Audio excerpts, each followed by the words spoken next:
कितने हमने झीलें करवाई, एक बार रिवीजन कर लो फटाक से। एक बार हम पूछ लें क्वेश्चन पहले, इसके बाद में दूसरा टॉपिक चालू करें। इसमें भारत के वाटरफॉल होंगे, भारत के जलप्रपात होंगे और इसके अलावा भारत की प्रमुख पर्वत भी होंगे। ठीक है, तो पहले जितना हमने करवाया था अगली क्लास में वो एक बार देख लो फटाक से। ठीक है, 2 मिनट के लिए टाइम है, रिवीजन कर लो फटाक से। ठीक ठीक, तो आप लोग एक बार रिवीजन कर लो फटाक से जितना हमने करवाया था। क्वेश्चन पहले पूछ ले जाए, इसके बाद में अगला टॉपिक चालू किया जाए।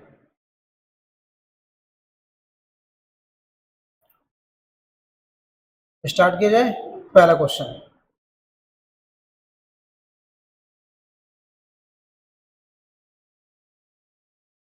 चोलामो झील जो भारत की सबसे ऊंचाई पर स्थित झील मानी जाती है, इस झील में किस नदी का पानी जाता है? किस नदी के द्वारा चोलामो झील का निर्माण हुआ है? किस नदी के द्वारा चोलामो झील का निर्माण हुआ है, बताना है।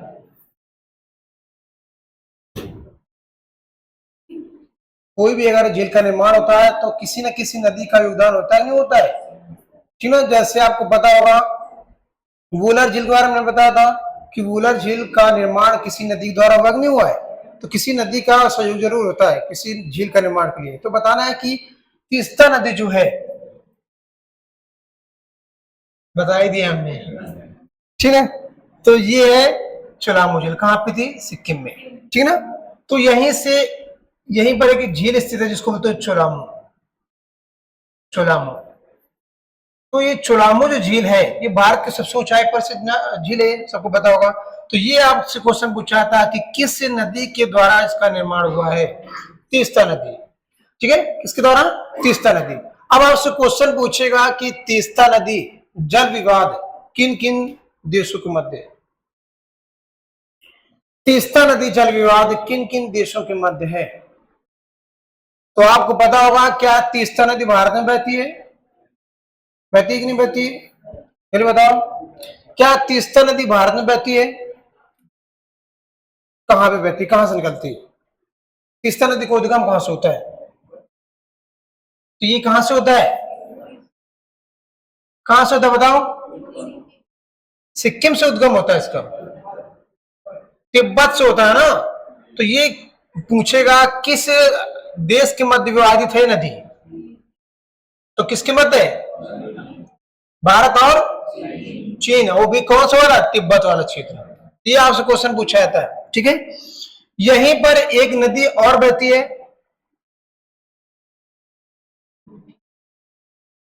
यहां पे एक नदी बहती है जिसको बोलते हैं काली नदी। काली नदी, काली नदी विवाद किन दो देशों के मध्य है?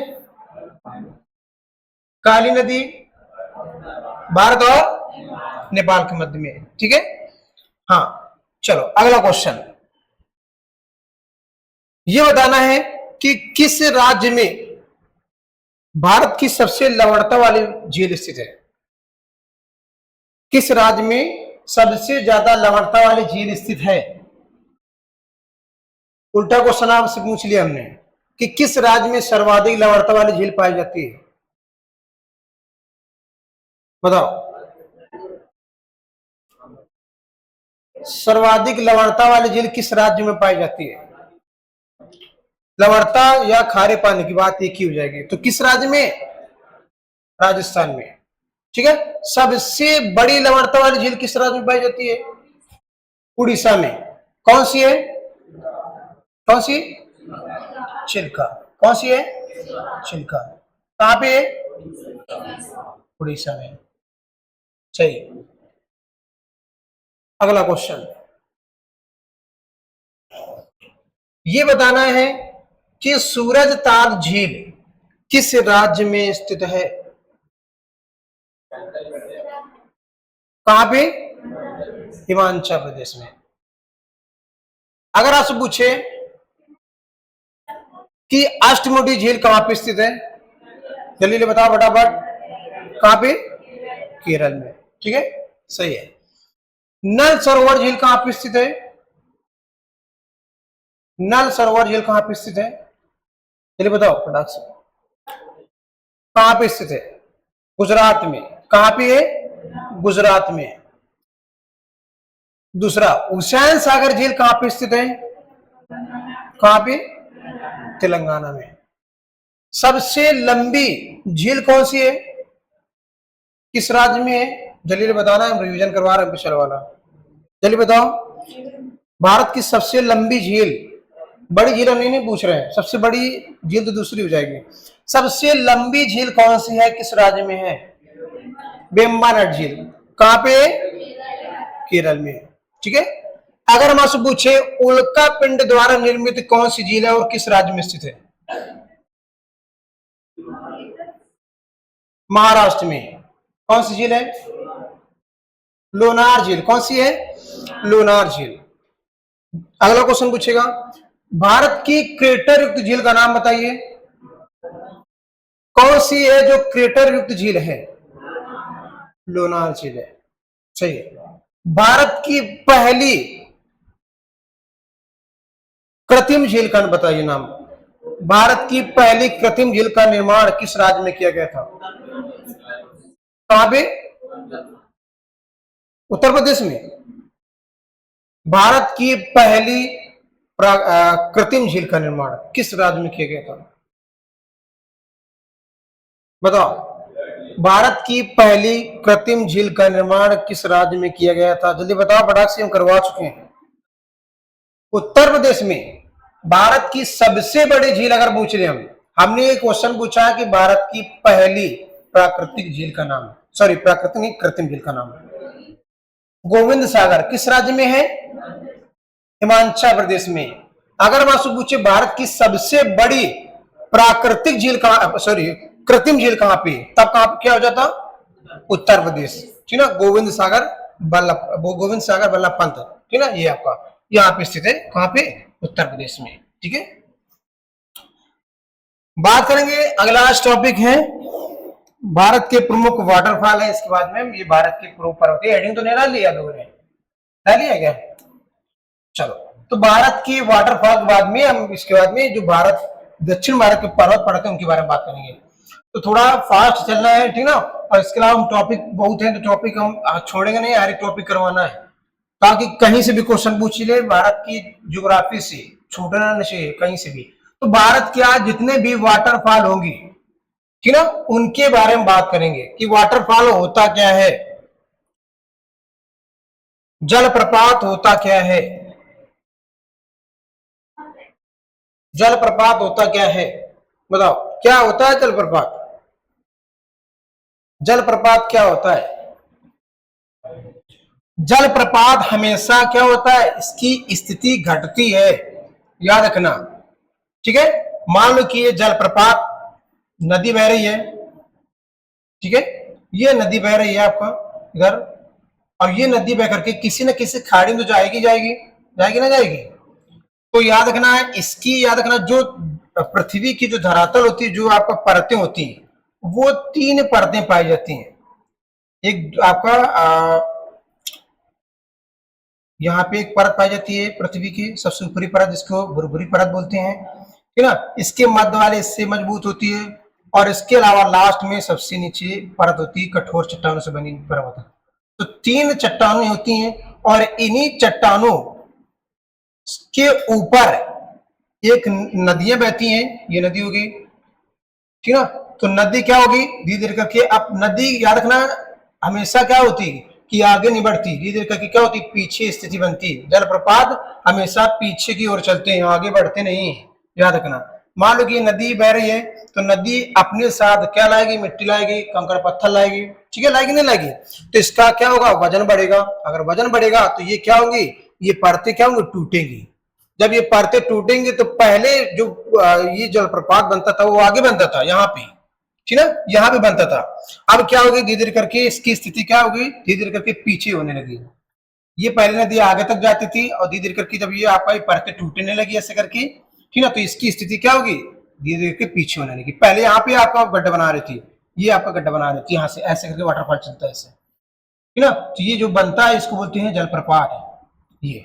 और जलप्रपात की स्थिति हमेशा पीछे की ओर आती है, ना कि आगे की ओर बढ़ती है, याद रखना। जलप्रपात एक जगह पर बन गया तो याद रखना वही नदी जलप्रपात पीछे बनाएगी, ना कि आगे बनाएगी, क्योंकि यार ये नदी की जो पानी है वो आगे जा ही नहीं पाएगा, क्योंकि ये जो मिट्टी होती है ना, ये वाले कट करके इसी में चली जाती है। तो ये जो स्थिति होती है, इसकी स्थिति क्या होगी, धीरे धीरे करके पीछे बना देगी ऐसे जलप्रपात, ऐसे। क्योंकि जैसे जैसे आगे धारा, जैसे कोई भी अगर हो, अब मान लो ट्यूबवेल का पानी होता है, तो पानी जब गिरता है ऐसे करके, तो वो मिट्टी का हटाता है, नहीं हटाता है। जहां पे एक बार गिरता है तो उसकी मिट्टी काट करके आप बहा देता है, तो उसकी स्थिति क्या हो जाती है, धीरे धीरे करके जो धारा होती है उसकी पहले आगे जाती थी, ठीक ना, उसकी धारा करके क्या होगी, धीरे धीरे पीछे जाने लगी। जैसे जैसे मिट्टी हटेगी वैसे वैसे क्या होगी, उसकी स्थिति पीछे चली जाएगी। तो वैसे ही वाटरफॉल होता है, वाटरफॉल की स्थिति याद रखना है, धीरे धीरे करके पीछे की ओर ही हटती है, ना कि आगे की ओर, ठीक ना। तो ये आपको याद रखना है। तो ये वाटरफॉल यही होते हैं। वाटरफॉल का मतलब होता है, जलप्रपात क्या होता है इसी में, जलप्रपात उस स्थल को कहते हैं जहां से नदी का पानी पहाड़ की चट्टानों से नीचे घूम पर गिरता है, उसको बोलते हैं वाटरफॉल, ठीक है। ये आपका पहाड़ है, उसी के नीचे से जो गिरता है उसे बोलते हैं वाटरफॉल। पहले बेसिक चीजें आपको पता होनी चाहिए, ठीक है। गिरता है वो प्राकृतिक संरचना है जहां नदी या जलधारा अचानक ऊंचाई से नीचे गिरती है, ठीक ना। भूगोल की भाषा में इसे निक पॉइंट बोलते हैं, याद रखना। क्वेश्चन पूछेगा कि जो ये जलधारा गिरती है, वाटरफॉल गिरता है, तो इसको भूगोल की भाषा में क्या बोलते हैं, तो निक पॉइंट बोलते हैं, याद रखना, ठीक है ना। जहां से पॉइंट से गिरने ये आपका नदी गिरती है उसी को वाटरफॉल बोलते हैं। देखो ये आपका पहाड़ है, इसे इसको काट करके धीरे धीरे करके क्या होगी, बीच में आपको बाहर बह रही ना, ये पत्थर को काटा है इसने, नदी ने, ऐसे करके आई है, और धीरे धीरे करके पीछे हटती चली जाती है, वाटरफॉल पीछे चलता जाता है, याद रखना। जैसे जैसे नदी धारा बहती जाएगी, इसका पत्थर जो है पिछले वाला कटता चला जाएगा, और इसकी वाटरफॉल पीछे बनता चला जाएगा, ठीक ना। पहले मान लो कि ऐसी स्थिति थी इसकी, तो धीरे धीरे करके क्या होगी, इसकी स्थिति पीछे होती चली जाएगी, ऐसे करके, ऐसे करके। तो वाटरफॉल हमेशा पीछे की ओर खिसकते हैं, ये आपको ध्यान रखना है। तो याद रखना, भूगोल की भाषा में इसे क्या बोलते हैं, निक पॉइंट बोलते हैं, ठीक है। इसी को बोलते हैं निक पॉइंट, ये आपको याद रखना है। जहां नदी का ढाल तेजी से बदलता है उसी को बोलते हैं हम लोग निक पॉइंट, आपको याद रखना है, इतनी चीज है। तो ये आपको वाटरफॉल के बारे में अगर आपसे क्वेश्चन पूछ ले कि जलप्रपात होते क्या हैं, तो जलप्रपात ये आपको याद रखना है, प्राकृतिक संरचना है जहां से नदी या जलधारा अचानक ऊंचे आपके पत्थरों से या ऊंचे पहाड़ों से नीचे की ओर आती है, उसी को बोलते हैं जलप्रपात, ठीक है। ये आपको याद रखना। जलप्रपात आप लोगों ने बहुत देखा होगा, जब आप लोगों ने बाहुबली मूवी देखी हुई थी तो जलप्रपात आपको दिखाएगा था उसमें, जिसमें चढ़ रहा था, तो जलप्रपात होता है, ठीक है। हाँ, तो जलप्रपात होता है, हर आपके मूवी में कहीं ना कहीं आपको जलप्रपात जरूर देखने को मिलेंगे। तो ये जलप्रपात जो दूर दूर से आपका नीचे की ओर पानी गिरती है, जैसे बंगाल खाड़ी में जितना भी पानी जाता है वो गंगा नदी और ब्रह्मपुत्र नदी का वो वाटरफॉल ही है, ठीक है। जब ऊंचे स्थान से जब नीचे आपका खाड़ियों में पानी गिरता है तो वाटरफॉल होता है, ठीक है। वो लोग घूमने भी जाते हैं, वाटरफॉल देखने भी जाते हैं, ठीक है जी। और ये आपका जैसे जैसे जितनी बड़ी नदी होगी वहां पे उतना ही बड़ा वाटरफॉल बनेगा, उतना ही बड़ा जलप्रपात बनेगा, ठीक है। तो सबसे बड़ा आपका जलप्रपात आपको वहां पे दिखने को मिलेगा, कहाँ पे, सुंदरबन डेल्टा में, ठीक है। आपको याद रखना, क्योंकि नदियां वहां पे बहुत बड़ी नदियां गिरती हैं करके अपने मुहाना बनाती हैं, ठीक है। तो जहां से गिरती है उसको बोलते हैं निक पॉइंट, आपका किसमें, भूगोल की भाषा में, ठीक है। इसको क्या बोलते हैं, भूगोल की भाषा में निक पॉइंट बोलते हैं, ये आपको याद रखना है, पहला पॉइंट। तो ये चीजें आपको पता होगी, बेसिक चीजें हम यहाँ से स्टार्ट नहीं कर रहे हैं, क्योंकि अभी ये बता रहे थे कि इस जलप्रपात किसको कहते हैं, ठीक है। तो इतना आप लोग समझ गए होंगे कि वाटरफॉल क्या होता है, ठीक है।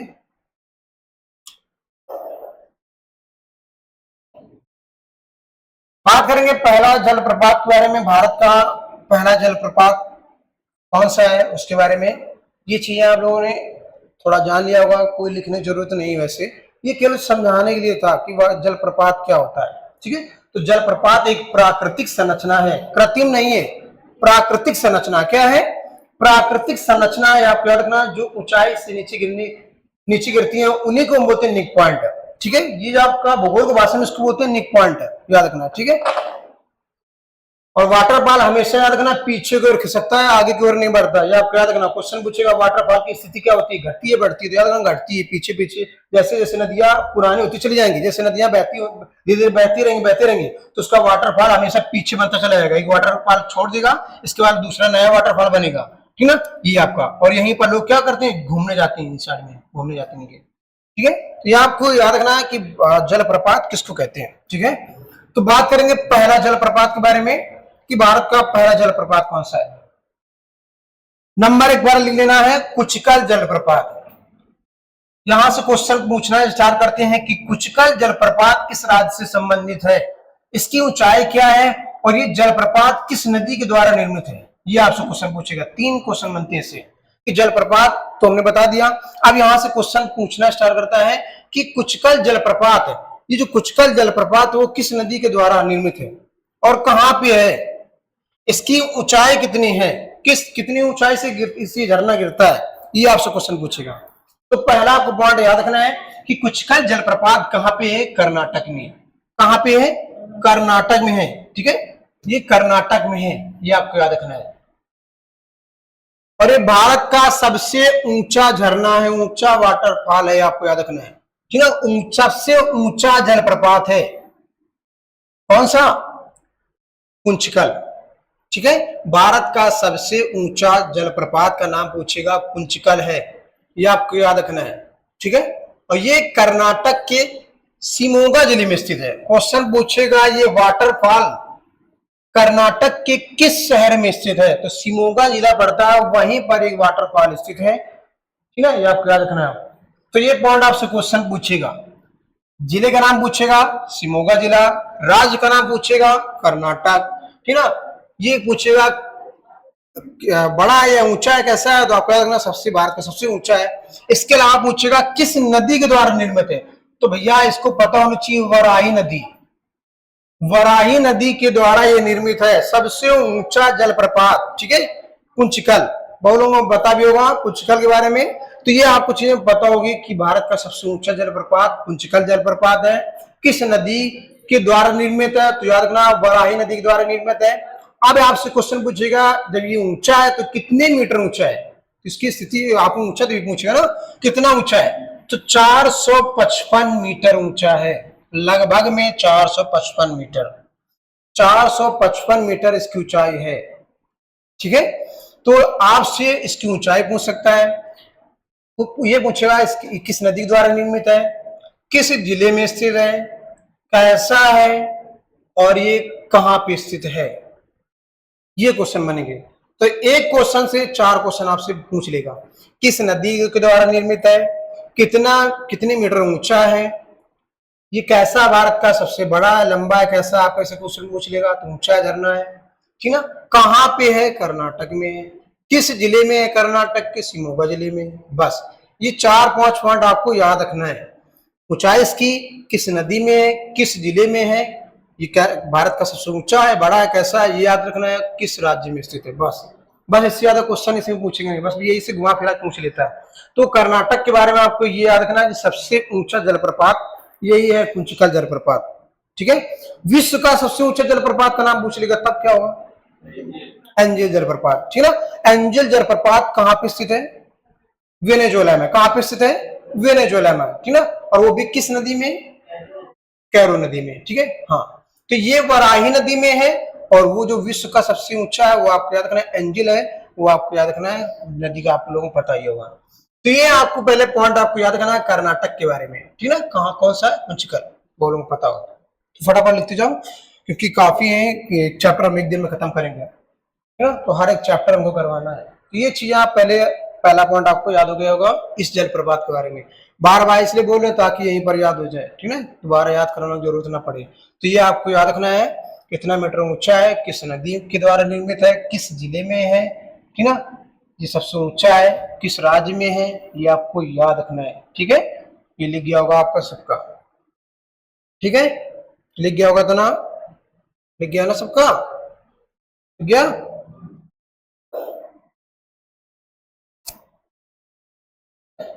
अगला है, ये सब इंपोर्टेंट है जितने जलप्रपात हैं।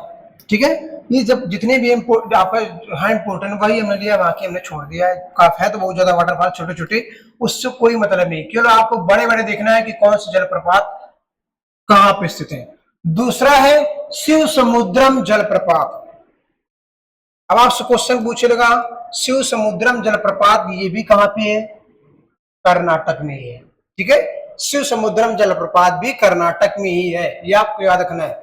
ठीक है, वो भी पूछेगा कर्नाटक के किस जिले में, तो भैया मांड्या जिले में। ये जिला पड़ता है कर्नाटक का मांड्या, ठीक है, मांड्या जिले में, ठीक है, कर्नाटक। अगर हम आपसे पूछ लें भारत के कितने राज्य जो कर्नाटक के साथ में बाउंड्री बनाते हैं, बताओ, भारत के कितने राज्य हैं जो कर्नाटक के साथ में बाउंड्री बनाते हैं? हर राज्य के बारे में पता होना चाहिए, कितने कितने राज्य हैं जो कर्नाटक के साथ बाउंड्री बनाते हैं? 6। तो कौन कौन से? नंबर 1 पर केरल, दूसरे नंबर पर तमिलनाडु, तीसरे नंबर पर आंध्र प्रदेश, चौथे नंबर पर तेलंगाना, 5वें नंबर पर महाराष्ट्र, 6वें नंबर पर गोवा। तो याद रखना है कि एकमात्र ऐसा तटीय राज्य जिसके साथ में 7 राज्य भारत के 6 राज्य आपको इसमें टच करते हैं कर्नाटक में, ठीक है। तो ये आपको पॉइंट याद रखना है। अगर हम आपसे पूछे भारत के सर्वाधिक राज्य, किस राज्य में सर्वाधिक राज्य टच करते हैं? भारत का ऐसा कौन सा राज्य जिसमें सर्वाधिक राज्य अपनी सीमा साझा करते हैं?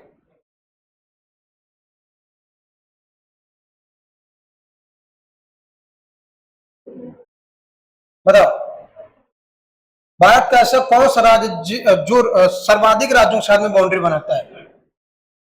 छत्तीसगढ़ ऑप्शन है, छत्तीसगढ़, मध्य प्रदेश, उत्तर प्रदेश, महाराष्ट्र या तेलंगाना। तो बताना है कि सर्वाधिक बाउंड्री बनाने वाला भारत का कौन सा राज्य है? बताओ।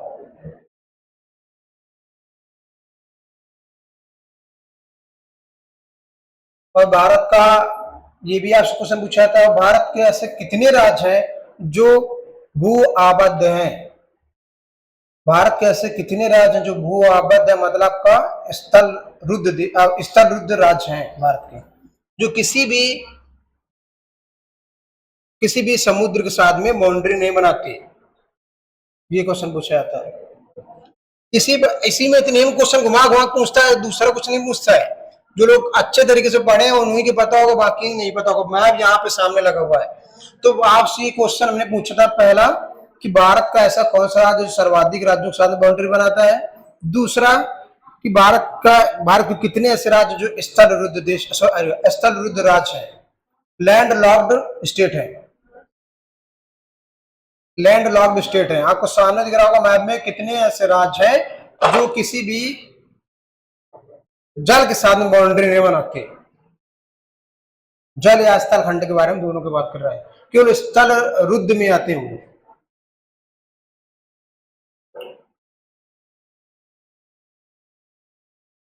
क्वेश्चन आ गया तो हमने इसलिए बता दिया। तो कौन कौन से राज्य कोई बता सकता है?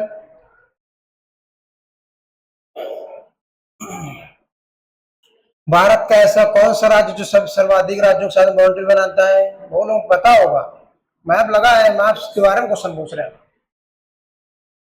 ऑप्शन हमने दे दिया था, उत्तर प्रदेश, छत्तीसगढ़, मध्य प्रदेश, तेलंगाना। बताओ, छत्तीसगढ़, उत्तर प्रदेश, मध्य प्रदेश, तेलंगाना, 4 ऑप्शन हमने दे दिए और 4 ही में आंसर है। बताओ, उत्तर प्रदेश, मध्य प्रदेश, छत्तीसगढ़, तेलंगाना है? उत्तर प्रदेश कौन सा है? उत्तर प्रदेश। और कोई है क्या दिख रहा है आपको? मध्य प्रदेश दिख रहा है क्या आपको? बताओ। मध्य प्रदेश के साथ में महाराष्ट्र लगाता है बाउंड्री, दूसरा छत्तीसगढ़ लगाता है, उत्तर प्रदेश, राजस्थान और उसके बाद गुजरात। और कोई लगाता है? नहीं लगाता ना। और भारत उत्तर प्रदेश के साथ में कितने लगाते हैं? 8। कितने लगाते हैं? 8 सर्वाधिक है ना। तो यही है, ठीक है। हमने आपसे पूछा था भारत के स्थल रुद्ध राज्य कितने हैं? 5। कितने हैं? 5 दिख रहा होगा आप लोगों को इसमें। छत्तीसगढ़, मध्य प्रदेश, तेलंगाना, झारखंड और कोई है? हरियाणा। सामने आपको दिख रहा होगा। तो ये आपके कैसे राज्य हैं? स्थल रुद्ध राज्य हैं, ठीक ना। ये आपसे क्वेश्चन पूछे, जैसे स्थल रुद्ध देश पूछे जाते हैं उसी प्रकार स्थल रुद्ध राज्य पूछे जाते हैं कितने हैं भारत में। तो ये आपको पहले पता होना चाहिए, ठीक है। तो ये शिव समुद्रम जलप्रपात के बारे में आपको पता होगा कि कहाँ पे, तो आपको याद रखना है कर्नाटक के मांड्या जिले में है। ये आपको याद रखना है। और ये भी किस नदी के द्वारा निर्मित है इसका? तो कावेरी नदी के द्वारा निर्मित है। शिव समुद्रम जलप्रपात कावेरी नदी में, आपकी कावेरी नदी के द्वारा इसका निर्माण हुआ है, शिव समुद्रम का। ये आपसे क्वेश्चन पूछ लेगा, ठीक है। ये आपको याद रखना है। ये मुख्य शाखाओं में आपका विभाजित किया गया इस वाटरफॉल को।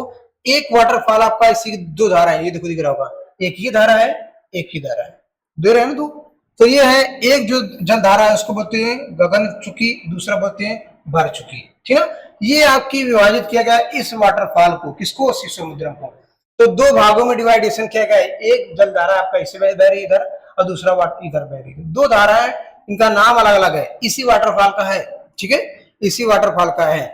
और इसी में बनाया गया था 1902 में यहाँ भारत की पहली जल विद्युत परियोजना। जल विद्युत परियोजना इसी नदी के द्वारा निर्मित की गई थी पहली बार। कब? 1902 में। यह आपको याद रखना है। भारत की पहली जल विद्युत परियोजना पूछेगा किस नदी के द्वारा निर्मित की गई थी, तो आपको याद रखना है कावेरी नदी के द्वारा, ठीक है। यह आपको याद रखना है। क्वेश्चन पूछेगा कि किस डेट को, 1902 को, ठीक है, भारत की पहली जल विद्युत परियोजना का नाम पूछेगा। किस नदी पर है, तो कावेरी नदी पर। किस वाटरफॉल पर बनाया गया था, शिव समुद्रम पर, ठीक है। ये आपसे क्वेश्चन पूछेगा। किस जिले में, मांड्या जिले में। किस राज्य के, तो याद रखना कर्नाटक के, ठीक है। ये आपसे क्वेश्चन पूछ लेगा, बस इतना इसमें क्वेश्चन पूछा जाता है। इसकी ऊंचाई नहीं पूछेगी, इसकी ऊंचाई बहुत कम है, ठीक है। जिसकी ज्यादा ऊंचाई होती है, जिसकी कम ऊंचाई होती है, उसी को पूछा जाता है। ऊंचाई उसी की पूछा जाती है जिसकी ज्यादा होगी, इसकी कम होगी, बाकी इसकी ऊंचाई नहीं पूछी जाएगी, ठीक है। ना ही ऐसा कोई क्वेश्चन अभी बना हुआ है, इसकी ऊंचाई आपको नहीं पूछी जाएगी, ठीक है। तो आपको याद रखना है, ये आपका उनसे नीचे ही है, ठीक है। ये आपको याद रखना, उनसे ऊंचाई इनकी नीचे ही है। किस जलप्रपात से, जो भारत का सबसे ऊंचा था, कौन था, कौन था इसके जो पहले बताया था हमने, कुचकल। तो ये सब कुचकल से नीचे ही है, ठीक है। इनकी ऊंचाई नहीं पूछी गई। तो आपको इतना याद रखना है कि कावेरी नदी पर है, किस जिले में, कर्नाटक की मांड्या जिले में, याद रखना है। दो धाराओं में आपको याद रखना, विभाजित किया गया था, ये आपको याद रखना है। इसी में आपका पहली बार भारत की पहली जल विद्युत परियोजना बनाई गई थी। कब बनाई गई थी, 1902 में, ठीक है। ये आपको याद रखना है, इसी नदी में। तो इतना आपको पॉइंट लिख गया होगा, इतनी चीजें आपको पता चल गई होंगी, ठीक है। इतना पता चल गया होगा, लिख गया होगा सबका, ठीक है।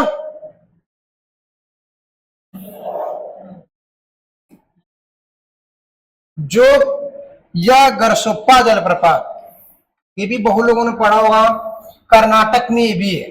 जोग या गरसोप्पा जलप्रपात, जोग या गरसोप्पा बोलते हैं इसको।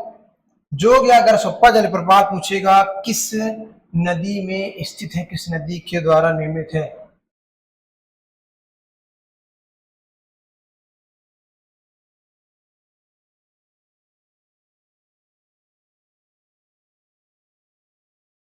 तो जोग या गरसोप्पा आपको याद रखना है किस राज्य में स्थित है, तो आपको याद रखना है किस राज्य में है, तो याद रखना है कर्नाटक में, ठीक है। कर्नाटक राज्य में स्थित एक प्रसिद्ध जलप्रपात है, यह आपको याद रखना है, ठीक है। और भी किस नदी में स्थित है, किस नदी द्वारा निर्मित है, तो शरावती नदी के द्वारा निर्मित किया गया है। आपको याद रखना जोग या गरसोप्पा जलप्रपात, इसी को गरसोप्पा बोलते हैं, ठीक है। इसी का नाम चेंजमेंट अभी कर दिया गया था काफी दिन पहले, उसका नाम भी पूछा जाता है, ठीक है। तो जोग या गरसोप्पा जलप्रपात पूछेगा किस नदी पर, शरावती नदी पर। और आपसे क्वेश्चन पूछ लेगा शरावती नदी कहाँ पे, किस राज्य में बहती है, कर्नाटक में, ठीक है। तो कौन कौन सी नदियां कर्नाटक में बहती हैं, अभी हमने आपको बताया था। नंबर एक बार कुचकल, कौन सी नदी पर बना हुआ था, वराई नदी। तो वराई नदी कहां पे बहती है, कर्नाटक में। दूसरा हमने कौन सा बताया था, शिव समुद्रम। शिव समुद्रम कहां पे बहती है नदी, सॉरी कावेरी नदी कहां पे बहती है, कर्नाटक में। इसके अलावा शरावती नदी कहां बहती है, कर्नाटक में। तो आपको ये भी याद रखना है कि कर्नाटक में कौन कौन सी नदियां बह रही हैं, ठीक है। वाटरफॉल तो आपको याद ही रखना है, बाकी नदियां भी याद रखना है कि कौन कौन सी नदियां इस राज्य में से बह करके जाती है अरब सागर में। ये सब अरब सागर वाली नदियां हैं जो इस साइड में जाती है, ठीक है। तो शरावती नदी आपको याद रखना इसी नदी पर बना हुआ है। इसकी कुल लंबाई पूछेगा, सॉरी कुल ऊंचाई पूछेगा तो 253 मीटर, या फीट की बात की जाए तो 830 फीट है। फीट की बात की जाए तो 830 है, मीटर में बात की जाए तो 253 मीटर, ठीक है ना। फीट में अलग हो जाएगा, मीटर में अलग हो जाएगा, ठीक है। तो फीट में आपको 830 है, इसके अलावा मीटर में पूछेगा आपका 253 मीटर है, ठीक है। ये आपको याद रखना है। यह भारत का दूसरा सबसे ऊंचा जलप्रपात है। पहला आपको हमने बता दिया, दूसरा नंबर पर ये है जोगियगर-सोप्पा। कुंचिकल पहले नंबर पर था, दूसरे नंबर पर जोगियगर-सोप्पा जलप्रपात। ये दोनों कर्नाटक में ही है, ठीक है ना। पहला और दूसरा दोनों याद रखना है, ठीक है। न दिख रहा हो तो बता देना, ठीक है। न दिख रहा हो तो बता देना, इसको हटा करके हम फिर बना के बताएंगे, ठीक है। तो न दिख रहा हो तो बता देना। तो ये आपको याद रखना है, भारत का दूसरा ऊंचा जलप्रपात का नाम पूछेगा तो आपको याद रखना है ये जोगियगर-सोप्पा जलप्रपात है। किस नदी पर है? शरावती नदी पर है, ठीक है। नींद आ रही है क्या? नींद आ रही है क्या? रात भर पढ़े हुए हैं?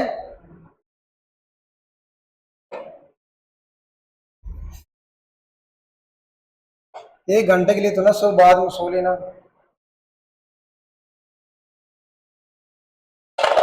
ठीक है। तो जोग या जलप्रपात 4 अलग अलग धाराओं में गिरता है, जिन्हें अलग अलग नाम दिए गए हैं। देखो इसके वाटरफॉल अलग अलग हैं, नदी एक ही है और इसकी धाराएं बदल गई हैं, तो धाराएं याद रखना है, इसकी धाराएं अलग अलग हो गई हैं। तो ये आपको याद रखना है, 4 भागों में अलग अलग विभाजित किया गया था। ये जल धाराएं इसकी छोटी छोटी आपको याद रखना है, तो ये आपको याद रखना है, ठीक है। जिनकी जल धारा आपको याद रखना है, राजा, रोरर, रॉकेट, रानी, ये जल धाराएं हैं इसकी, ठीक है। छोटे छोटे भागों में तेजी से गिरती हुई धारा है। दूसरी है धीरे और कोमलता से गिरने वाली जल धारा है, ठीक है। इसके अलावा अत्यधिक शोर उत्पन्न करने वाली जल धारा है, और सबसे ऊंची और सीधी जल धारा है। तो इसकी जल धाराएं पूछेगा कि ये कितनी जल धाराओं में इसको विभाजित किया गया था, जोगियगर-सोप्पा को, जो भारत का सबसे दूसरे नंबर का सबसे ऊंचा जलप्रपात है। तो इसके धाराएं आपको याद रखना, 4 धाराएं विभाजित किया गया था, ठीक है। एक नदी है, नदी द्वारा इसकी धाराएं अलग अलग तरीके से क्या हुए, गिर रही है। तो ये धाराएं अलग अलग नामों से जानी जाती है, ये आपको याद रखना है। जोग या जलप्रपात को याद रखना, गरसोप्पा फॉल्स भी कहते हैं, गरसोप्पा जलप्रपात भी कहते हैं, इसका दूसरा नाम गरसोप्पा भी है। तो जोग या जोग न मिले तो गरसोप्पा मिल जाए तो बात एक ही है, ठीक है। जोग या गरसोप्पा आपको याद रखना है, और इसी को याद रखना है जोगदागुड़ी बोलते हैं। और इसके अलावा इसका नाम अभी बदल दिया गया, महात्मा गांधी जलप्रपात के नाम से भी इसको जाना जाता है। तो क्वेश्चन पूछेगा, भारत का कौन सा जलप्रपात है जो महात्मा गांधी जलप्रपात के नाम से भी जाना जाता है, ठीक है। गरसोप्पा जलप्रपात के नाम से भी जाना जाता है, जोगदागुंडी जलप्रपात के नाम से भी जाना जाता है, ठीक है। इसकी धाराएं पूछेगा, कितनी कौन से जलप्रपात है जिसका विभाजन 4 जलधाराओं में हुआ है। तो आपको याद करना है कौन सा है, जोग या जलप्रपात, ये गरसोप्पा या महात्मा गांधी जलप्रपात, ठीक है। ये आपको याद रखना है। तो अलग अलग नामों से इसकी जलधाराएं को नाम से जाना जाता है, ठीक है। अलग अलग नाम से इनको जाना जाता है। इसका नाम वर्तमान में महात्मा गांधी जलप्रपात के नाम से भी जाना जाता है, ये आपको याद रखना है, कर्नाटक के, ठीक है, कर्नाटक के बारे में। तो ये पॉइंट आपको लिख लेना है कि धाराएं कौन सी है, 4 इसकी धाराएं, ये आपको शॉर्ट में लिख लेना है, पूरा नहीं लिखना, कोई दिक्कत नहीं है। इसका अन्य नाम क्या है, गरसोप्पा है, जोगदागुंडी है, महात्मा गांधी जलप्रपात है। तो इसके नाम अलग अलग आ सकते हैं, ये नहीं लिख के आएगा तो दूसरा नाम जरूर आएगा। महात्मा गांधी जलप्रपात के नाम से किसको जाना जाता है, गरसोप्पा फॉल्स के नाम से किसको जाना जाता है, जोगदागुंडी के नाम से किसको जाना जाता है, क्यों, तो ऐसे नाम से आपको जाना जाएगा ये जलप्रपात। पूछेगा किस नदी पर है तो आपको अलग अलग नाम दे देगा, पूछेगा किस नदी पर है तो इस एक ही नदी है, शरावती नदी, बाकी ये इसको अलग अलग नामों से जाना जाता है, ठीक है। ये आपको याद रखना है। तो जलधाराएं आपको याद रखना है, इसके 4 भागों में डिवाइडेशन किया गया था, तो आपको इतने पॉइंट याद रखना है, ठीक है, कि कौन सा जलप्रपात किस नाम से जाना जाता है, इसकी धाराएं कौन कौन सी है। तो ये आपको और लोग बताते कि नहीं, बस ऊपर वो बता के निकल जाते हैं कि जोगियगर-सोप्पा जलप्रपात कहाँ पे, बस ये राज्य बता देगा और नदी बता देगा, बस काम खत्म। अब ये आपसे पूछेगा नीचे, और अगर पॉइंट पूछ लेगा गरसोप्पा के नाम से किसको जाना जाता है, जोगदागुंडी के नाम से किसको जाना जाता है, महात्मा गांधी जलप्रपात के नाम से किसको जाना जाता है, तो नहीं पता होगा। तो ये आप चीजें हम इसलिए हर क्वेश्चन पढ़ाते हैं, थोड़ा डीपली पढ़ाते हैं, ताकि क्वेश्चन आए कहीं से भी क्वेश्चन पूछे, थोड़ा सा घुमा के भी पूछे तो आपको आ जाए, ठीक है। ऐसा नहीं कि आप लोग रट्टा मारे हो तो बस काम खत्म, एक क्वेश्चन घुमा फिरा के पूछ लिया तो बस वहां से खत्म, तो ऐसा नहीं है, तो एक चीज है पॉइंट पॉइंट लिख लेना, जरूरी नहीं है कि पूरा लिखे ना, ठीक है। तो पॉइंट पॉइंट लिख लेना, पूरा थ्योरी ने लिखा करो, जहाँ पे शॉर्ट तरीका वहीं पे लिखा करो, जो मेन मेन चीजें हैं। नदी का नाम पूछेगा शरावती नदी, धाराएं पूछेगा 4 भागों में विभाजित किया गया तो 4 धाराएं से लिख लेना है, ये कोई दिक्कत नहीं, ना लिखो कोई दिक्कत नहीं, ठीक है। इसका अन्य नाम ऐसे डाल लेना, अन्य नाम क्या है, बस अन्य नाम में नाम डाल लेना, बस 3 4 5 पॉइंट में पूरा ये आपको जितना भी लिखा हुआ है वो खत्म हो जाएगा।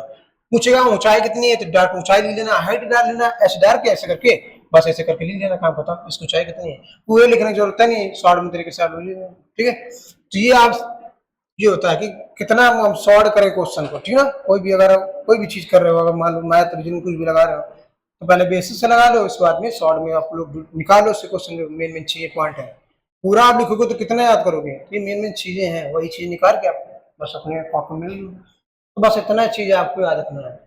किस नदी पर है, धाराएं इसकी कौन कौन सी है, इसको अन्य किस नाम से जाना जाता है, इसकी ऊंचाई कितनी है, फीट में कितनी है, और इसका मीटर कितनी है, ये कहाँ पे है, बस इतना आपको याद रखना है, ठीक है। इतने पॉइंट आपको याद रखना है।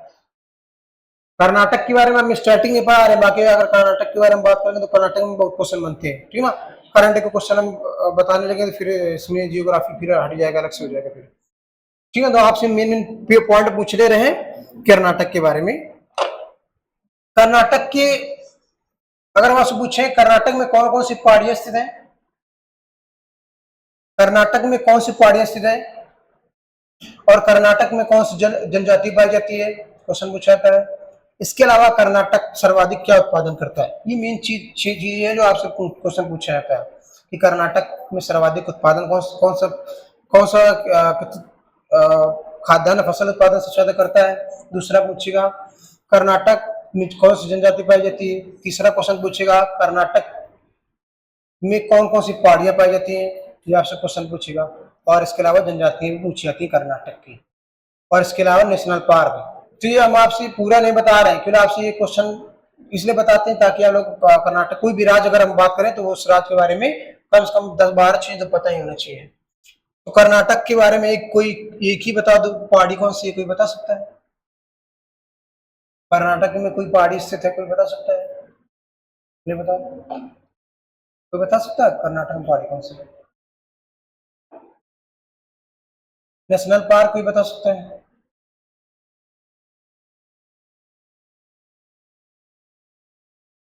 लौटते हुए मानसून में कहाँ पे वर्षा होती है? कर्नाटक में होती है। बताओ कर्नाटक में होती है, बताओ। पढ़ा चुके हैं तमिलनाडु में, हमें क्वेश्चन घुमा फिरा पूछ ले तो वहां पे कर्नाटक रट्टा मारी बैठे थे। तो बताओ कर्नाटक में कोई पहाड़ी बता दो, नेशनल पार्क बता दो, कुछ भी बता दो, कर्नाटक के सीएम ही बता दो। कौन है? सिद्धारमैया है।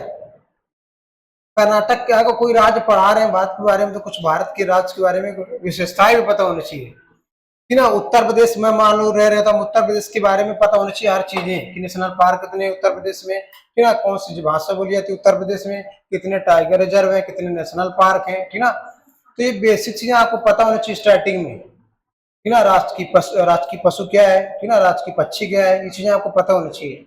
तो स्टार्टिंग में आपको होता था हम पूरा बता देते कि इसके बारे में, कर्नाटक के बारे में। अब जियोग्राफी पढ़ा रहा हूँ, जियोग्राफी में इसलिए नहीं बता रहा ताकि मिक्स हो जाएगा फिर इसके बाद में, ठीक है। तो इसलिए हम आपको एक्स्ट्रा चीजें कुछ नहीं बता रहे हैं इसमें। तो ये आप लोग पढ़ के आया करो कि किसी भी राज्य के बारे में अगर हम क्वेश्चन पूछे तो कुछ बारे क्वेश्चन पता होने चाहिए, ऐसा नहीं कि वो आप कुछ भी नहीं पता है, कुछ तो पता होना चाहिए किसी भी राज्य के बारे में। तो इतना हम लोग लिख गया होगा सबका। तो कोई भी राज्य अगर दिया करें तो राज्य 28 राज्य के बारे में अगर 15 भी क्वेश्चन पता होंगे, 20 क्वेश्चन, ठीक ना, तो उतना है स्टार्टिंग में आपको लिए पर्याप्त है। बस इसके बाद में आपको करंट पढ़ना होगा, स्टार्टिंग तो चेंज होती नहीं है, आपको करंट केवल पता, करंट के केवल थोड़ा क्वेश्चन बनेंगे जो कर्नाटक के राज्य के बारे में, बाकी स्टार्टिंग थोड़ा चेंज होती है। अब यहाँ के कर्नाटक के बारे में पूछ लेगा, यहाँ पे कौन सा फेस्टिवल मनाया जाता है?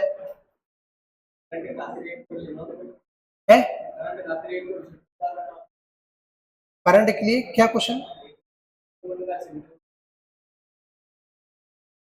ऑपरेशन सिंदूर, सिंदूर वो तो आपके वहां पे कर्नाटक के बारे में थोड़ा है। वो तो सिंदूर चलाया गया था उसके बाद पाकिस्तान के विरुद्ध, अभी चलाया गया था, जहाँ पे भारतीय सैनिकों ने क्या किया था, भारतीय सैनिकों ने रात में शायद में 9 बंकरों को उड़ा दिया है पाकिस्तान की, वो भी मुजफ्फराबाद में जाकर के, है ना। तो मुजफ्फराबाद में जाकर के उन्होंने क्या कर दिया, मिसाइल छोड़ दी है, 9 मिसाइलें छोड़ी थी, और पाकिस्तान कह रहा 36 मिसाइलें छोड़ दी है, ठीक ना। हाँ, वो कह रहा 36 मिसाइलें छोड़ दी है, वहां से वहां तबाह हो गए हैं जितने भी बंकर थे मुजफ्फराबाद में। और मुजफ्फराबाद आपको पता हो किसकी राजधानी है, पता है किसकी राजधानी है, मुजफ्फराबाद किसकी राजधानी है, पीओके की राजधानी है मुजफ्फराबाद। और मुजफ्फराबाद में तो ही थे लश्कर तैयबा की बंकर, वहीं पर थे ना, वहीं पर उनके अड्डा बने थे पीओके में, और जाकर के वहां पे 1 बजे 1:30 बजे लमसम मिसाइलें दाग दी गई 9, तो सब पूरे जितने भी बंकर थे सब उड़ गए, ठीक है। पता नहीं चला है कितने लोग मारे गए बाकी है। चलो, और इतना गिनती तो नहीं की कि कितने लोग मारे गए, बाकी कोई मिसाइलें कि मैं पड़ गया होगा सामने में तो खत्म हो गया होगा, चीथड़े हो गया होगा उसके, तो उसमें गिनती नहीं की जा सकी, बाकी बताया जा रहा है। बाकी इस बंकर में ज्यादा लोग नहीं थे, ठीक ना। वो आतंकवादी चालाक बहुत होते हैं, पहले ही निकल के जाना भारत आक्रमण जरूर कर देगा, तो वहां से पहले ही निकल गए थे काफी लोग, बाकी काफी बंकर उड़ाए गए हैं, ठीक ना। तो यहाँ पे हाई अलर्ट कर दिया गया है इन राज्यों की आसपास जितने भी भारत के पाकिस्तान के साथ बाउंड्री बनाते हैं, जैसे मान लो कि हो गया गुजरात हो गया, राजस्थान हो गया, पंजाब हो गया, इसके अलावा हिमाचल प्रदेश हो गया, तो इतने राज्यों में है, ठीक ना। ये राज्यों में हाई अलर्ट कर दिया गया है। बाकी उत्तर प्रदेश के भी 19 जिले आते हैं, ठीक ना, तो 19 जिलों में भी हाई अलर्ट जारी है ना। तो ये आपका अब सोते टाइम आक्रमण कर दिया है भारत ने, ठीक ना। बाकी ऐसे आक्रमण करोगे तो फिर ये आक्रमण तो कर ही जाएंगे भारत के द्वारा, ठीक ना। सुबह पता चला कि अब वहां पे क्या हुआ, सब बंकर टूटे फूटे पड़े हैं। अब वहां पे क्या होगा, अभी तैयारी कर रहा है पाकिस्तान भी, अब बाकी हिम्मत नहीं पड़ रही है, ठीक है, भारत के विरुद्ध कोई कार्रवाई करे या है। वो सारा मस्ता है, वो बसता है मॉड्रिल, वो सारा मस्ता है इसलिए ताकि लोग सतर्क हो सकें, मतलब सतर्क रहें, वो बाकी हारन जो हारन बसते ना उससे अलग होगा, वो जो सायरन बसता है ना वो, हाँ ट्रेनिंग जाती है, बाकी ये लोगों को सतर्क किया जाता है कि वो सायरन जो बसता है वो अलग तरीके से होता है, उसकी ध्वनि अलग होती है। आप लोगों ने युद्ध देखा होगा वहां का यूक्रेन का, यूक्रेन में देखा होगा जब आक्रमण हो रहा था तो वहां का सायरन बज रहा था, तो वो सायरन बिल्कुल अलग होता है, अलग तरीके से, उसकी जो आवाज होती है बहुत ज्यादा तेज होती है, हाँ बहुत ज्यादा तेज उसकी आवाज होती है, उसकी आयरन की ध्वनि होती है बहुत खतरनाक उसी टाइम होती है, ताकि लोग समझ जाए कि हाँ ये कोई आक्रमण हुआ है, तब ये आपका ये तो उसका सायरन अलग तरीके से होता है। तो बाकी मॉड्यूल पद्धति भी आपको लोग बताई होगी, ग्रुप में पढ़ा होगा तो आपने देखा होगा कि क्या होता है ना। उसके बचाव के लिए आपके नीति लागू की जाती है कि मतलब ताकि लोग सुरक्षित रहें, है ना।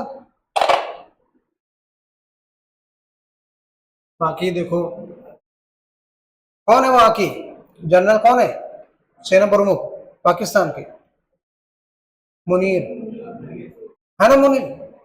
तो वहां की उन्होंने बैठक की है अभी, और लगा दिए हैं आपकी बाउंड्री पर 40,000, यहाँ पे पाकिस्तान के 40,000 जितने भी सैनिक थे जोड़ बटोर के भेज दिए, बाकी तो ज्यादा है नहीं सैनिक कहाँ पे पाकिस्तान में। और यहाँ पे क्या है, इतने सैनिक है, ठीक ना, तो हर साल 50-60 हजार वैकेंसी भरी जाती है सीआरपीएफ इसकी, तो देखो कितने सैनिक वहाँ पे, भारत के सैनिक वहाँ पे कितना बहुत बड़ा अंतर है, ठीक ना। बाकी परमाणु बम छोड़ने की बात कह रहा है कि परमाणु बम छोड़ दिए हैं पाकिस्तान, तो ऐसा जरूरी नहीं है कि छोड़ दिया, क्योंकि यूएनओ के द्वारा प्रतिबंधित है परमाणु बम, हाइड्रोजन बम पहले छोड़ा नहीं जा सकता, हाइड्रोजन बम नहीं छोड़ा जाता है, परमाणु बम के लिए है वो भी प्रतिबंधित है। परमाणु बम छोड़ा जाता है तो वो अगर परमाणु बम छोड़ दिया जाएगा तो काफी क्षेत्र चला जाएगा, हाइड्रोजन बम छोड़ दिया जाएगा तो बिल्कुल इसके बाद देश का नामो निशान खत्म हो जाएगा, क्योंकि हाइड्रोजन बम के कण जो होते हैं ना खत्म नहीं होते हैं, उसके कण आपको पता होगा, एक कण अगर निकलता है उससे तो क्या होते हैं, उससे 4 कण बन जाते हैं। हाँ मान लो कि हाइड्रोजन बम के कण निकला कि ना, तो उससे कण से क्या हुआ, 3-4 कण और बन गए, ये बढ़ता है घटता नहीं, मान लो कि कण ये हो गया तो ये कण हो गया, इसके बाद में ये कण हो गया, इसके बाद में ये कण हो गया, ऐसे करके कण इसके बढ़ते चले जाते हैं ऐसे। ठीक ना, ये घटता नहीं है। एक बार अगर विस्फोट हो गया तो वो याद रखना पूरे, जब तक जितनी भी स्थल जमीन मिलेगी, ऐसा नहीं कि मान लो कि किसी भी देश में छोड़ जाए तो उस देश के अलावा भी जो आसपास के पड़ोस देश होंगे वो भी आपकी क्या होंगे, चपेट में आ जाएंगे। इसलिए हाइड्रोजन बम बनाने का क्या हो, प्रतिबंध है यूनिक द्वारा, कोई हाइड्रोजन बम नहीं बनाता है। बाकी कई देशों के पास हाइड्रोजन बम है। अब आपसे क्वेश्चन पूछ लिया जाए कितने देशों के साथ, कितने देशों के देश में हाइड्रोजन बम है, तो कितने ऐसे देश जिनके पास हाइड्रोजन बम है। हाइड्रोजन बम किसके पास है, परमाणु बम तो काफी लोगों के पास है, हाइड्रोजन बम बहुत कम लोगों के पास होता है। हाइड्रोजन बम बहुत कम लोगों के पास होता है। हाइड्रोजन बम जिसके पास होता है वो शक्तिशाली पावरफुल देश होता है। वो यूएसए के पास भी है हाइड्रोजन बम, चीन के पास भी है, और इसके बाद रूस के पास भी है, ठीक ना। हाँ, परमाणु बम भारत के पास है, उत्तर कोरिया के पास भी है, ठीक ना। तो छोटा जरूर देश है, ठीक ना, बड़े बड़े देशों को धमका देता है क्योंकि उसके पास परमाणु हथियार ज्यादा है, ठीक ना। वो ज्यादातर विकास की ओर ध्यान नहीं देता है, बस वो ये ध्यान देता है कि हमारे पास कितनी और मिसाइलें आ जाए, कितने और हम परमाणु बम बना लें। उत्तर कोरिया, हाँ। अब वो जब जाता है किसी भी देश में, जल्दी बल्ली जाता नहीं है, और जाता है ये तो बुलेट ट्रेन में जाता है, ठीक ना, ताकि कोई भी अगर मिसाइल छोड़े तो हम मरे ना, ठीक ना। हाँ, और जल्दी बल्दी किसी भी देश की यात्रा करते हुए नहीं देखा होगा उसको, केवल एक देश को छोड़कर, वो भी, ठीक है। हाँ, तो भी आपको पता होगा चाइना जाता है बस केवल, ठीक है। तो आप ये आप देख लेना था, ठीक है। तो जोग जलप्रपात के बारे में आपको याद रखना है कि कर्नाटक राज्य में स्थित है, इसके बारे में पॉइंट इतना याद रखना है, ठीक है। इतना लिख गया होगा ना सबका, लिख गया ना था ना। चलो अगला, कर्नाटक में लास्ट और कौन कौन से बच्चे हुए हैं उनके बारे में लिख देना है। तो कर्नाटक में है गोकक जलप्रपात, ये चार और अन्य है, उनके बारे में लिखना है। गोकक जलप्रपात आपको याद रखना, घाट प्रभा नदी में है गोकक, ये भी कर्नाटक में, गोवा कर्नाटक में या गोवा में, बताओ जल्दी बताओ। गोकक जलप्रपात कहाँ पे स्थित है, क्या कर्नाटक में या गोवा में, जल्दी बताओ। गोकक, बहुत लोग कंफ्यूजन हो जाता है गोवा और कर्नाटक में, तो बताना है कि गोकक जलप्रपात किस नदी पर, नदी पर पूछेगा तो घाट घाट प्रभा है, घट प्रभा बोलते हैं, घाट प्रभा बोलते हैं। तो बताना है कि किस नदी में है, तो आपको ये पता हो गया। किस राज्य में बना हुआ जलप्रपात, तो तमिलनाडु या कर्नाटक में, बताना है। गोकक, तो कहां पे, तमिलनाडु में, कहां पे है, कर्नाटक में, तमिलनाडु में नहीं है, ठीक ना। तो ये जिसे हम जो बता रहे थे वो कर्नाटक के बारे में है, ठीक ना। ये कर्नाटक के घटप्रभा नदी है, वहीं पर बहती है। और इसके अलावा एक और जलप्रपात है, मेकेदांतु जलप्रपात, ये भी कावेरी नदी पर है। दो कावेरी नदी पर है, एक आपको मैं बताया था समुद्रम, बताया था ना, कावेरी नदी पर, और दूसरा मेकेदांतु जलप्रपात, ये भी कहाँ पे, किस नदी पर है, तो ये भी आपका याद रखना कावेरी नदी पर है, ठीक है। और इसके बाद बरकाना, ये आपका सीता नदी पर, यहीं पर छोटी सी नदी है, ठीक है, सीता नदी, तो वहीं पर आपको ये भी जलप्रपात छोटा सा दिखेगा जिसको बोलते हैं बरकाना। मेकेदांतु जलप्रपात कावेरी नदी पर है, और इसके अलावा बरकाना जो है सीता नदी पर, ये भी कर्नाटक में है, ठीक है। ये आपको याद रखना है, ये आपको नहीं याद रखना कोई दिक्कत नहीं, ये आपको एक दो याद कर लेना। इसके अलावा ये आपको नहीं याद रखना कोई दिक्कत नहीं है, ये आपको याद रखना है हेब्बे जलप्रपात, आपको याद रखना भद्रा नदी पर है, भद्रा नदी पर है। और ये आपको भद्रा नदी याद रखना कर्नाटक में ही है, ठीक है, कर्नाटक में ही है। और इसके अलावा अगर हम आपसे पूछे हम्पी जो शहर है कर्नाटक को, किस नदी के तट पर है, हम्पी, कर्नाटक में तो है ना हम्पी। और हम्पी किसकी राजधानी थी, हम्पी किस राजवंश की राजधानी थी, ये आपका वहीं पर है, भद्रा नदी वहीं पर बहती है, हम्पी। हम्पी किसकी राजधानी थी, किस राजवंश की थी, है हम्पी, कौन थे दो भाई, हरिहर बुक्का, ठीक ना। तो याद रखना है विजयनगर की राजधानी क्या थी, हम्पी थी, हम्पी थी ना। तो वहीं आप याद रखना, वहीं पर नदी बहती है भद्रा नदी, और वही नदी है, और वही नदी पर बना हुआ जलप्रपात जिसको बोलते हैं हेब्बे जलप्रपात, ठीक ना। ये भी कहाँ पे, कर्नाटक में, ठीक ना, ये आपको याद रखना है। तो हेब्बे जलप्रपात याद रखना भद्रा नदी पर है, और कहाँ पे, कर्नाटक में।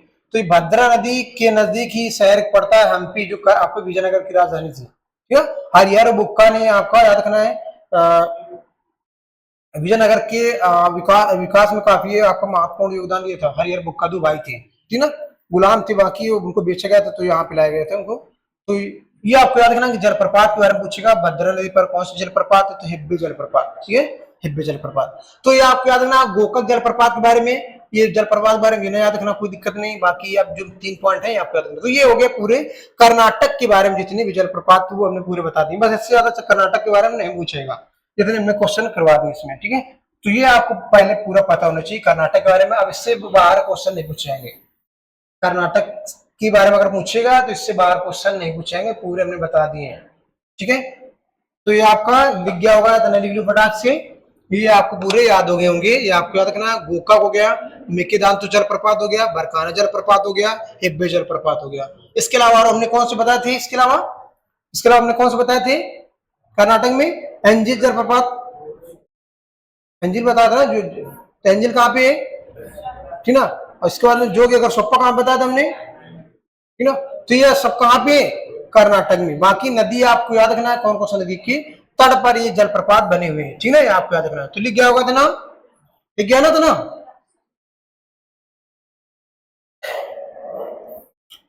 तो ये हो गया इसके बारे में, कर्नाटक के बारे में। इसके अलावा दूसरा राज्य कौन से है, काफी राज्य है भी, ठीक ना। तो अभी फटाफट लिखते जाओ, ये लिख गया होगा सबका, लिख गया था ना।